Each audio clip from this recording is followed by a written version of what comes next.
अतिवृष्टीमुळे बळीराजा चौबाजूने उद्ध्वस्त झालाय। देवाभाऊ आता वाट कसली बघताय? महाराष्ट्रात तातडीने ओला दुष्काळ जाहीर करा, सुप्रिया सुळे यांची मुख्यमंत्री फडणवीस यांच्याकडे मागणी। उपमुख्यमंत्री अजित पवार उद्या सोलापूर, धाराशिव आणि बीडमधील पूरस्थितीचा आढावा घेणार। पूरग्रस्तांना कुठेही निधीची कमतरता भासू देणार नाही।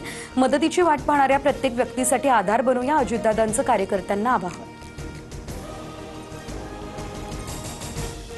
परळी पवनेर या गावाला पाण्याचा पूर्णतः वेढा। मंत्री धनंजय मुंडे यांच्याकडून बोटीतून पाहणी। तर सरकार तुमच्या पाठीशी, काळजी करू नका, मुंडेंनी शेतकऱ्यांना दिला धीर।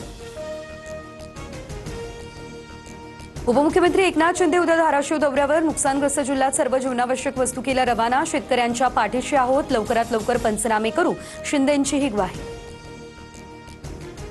मंगळवारी रात्री झालेल्या मुसळधार पावसामुळे कोलकातामध्ये पूर, 7 जणांचा मृत्यू, रस्ते 3 फूट पाण्याखाली बुडाले।